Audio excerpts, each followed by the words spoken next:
waxaan doonayaa halkan inaan uga faa'iideysto midiyaha maalintii dhawadan xilka dhisanay qoladii reer Cergaaba ka yimi oo ahaa dad aan isu wanaagsanoo naas ugu socolahay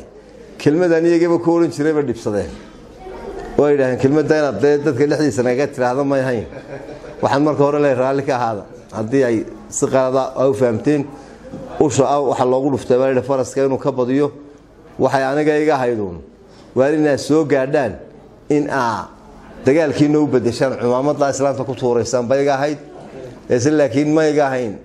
mid ceebayn kale iyo colad ayaga kasbatay sanaag waxaan leeyahay markaan joogay aan idin lahayn badan leeyahay waa gobolka Soomaaliland ugu balaaran waa gobolka ugu khayraadka badan waa gobol nimco leh laakiin hawlo yar yaroo colaadii aad moodo inay ragaadiyeen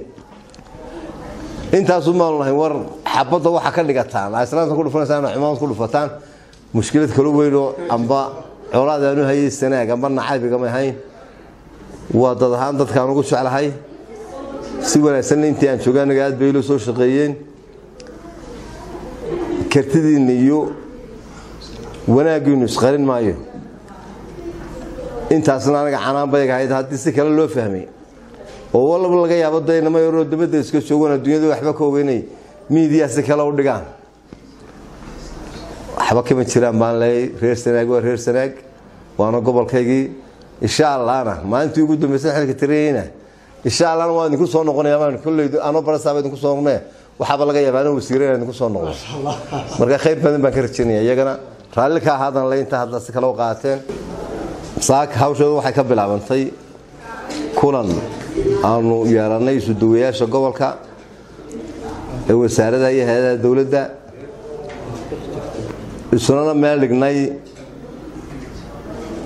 sidii annagoo isku duuban gobolka Awdal aan ugu shaqayn lahayn xiriirka gudahooda wasaaradda iyo hay'adaha dawladuna uu noqon lahaa mid midaysan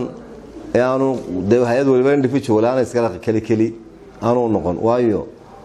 gobolka waxaan wax ku tari karaynaa waa isku duubni ee wada shaqayn waxaanu kulankaygii labaad yeelanay maanta guddiga nabadgelyada ee gobolka hawlo badan oo xasaasi iska yaala iyana meel waxaanu isla dhignay in si midaysan agaha loogu dhigo nabadgelyada gobolka wixii aynu dareennaga galna si wada jira aynu wada fulino iyana si wanaagsan baa noogu dhacday khayr badan baanu rajaynaynaa dhibaato badan kuma ogin sida gobolada kale ka jirta laakiin haddana bilowaadanku waxa Arab iyo labada isdaan bay isugu dhawoodo way isqabtaan haddana kulleeyda waxyaabo badan la isku haaya iska jira ama waxyaabo badan oo la tabayo iyana si midaysan aanu guddiga nabadgelyo ahaan uga wada hawlgallo ayaanu isla qaadanay waxaanu kulanay garsoorka gudoomiyaha maxkamadda gobolka iyo tixraafanka waayo ma kala maarmaan garsoorka iyo fulintu oo meesha anaga iyo dadkii nooc cadaalad qaadaysa dambiilo noo qabanaysa waa garsoorkii iyagana si wanaagsan baanu isla garanay waxaan gobol ahaan u sheegayaa labada weegba maalin kulan weyna in guddiga nabadgeliyo isu duwayaal la wada kulmo oo xaaladda gobolka wuxuu nagu soo kordhay la isla socodsiiyo wixii naga dhibanaya xageenu dhaqaajinaynaba la isla garto insha Allah iyadoo wareegtaynu soo saari maalin baynu ka dhigan weega gudihiisa maalin aynu balano arintaas runtii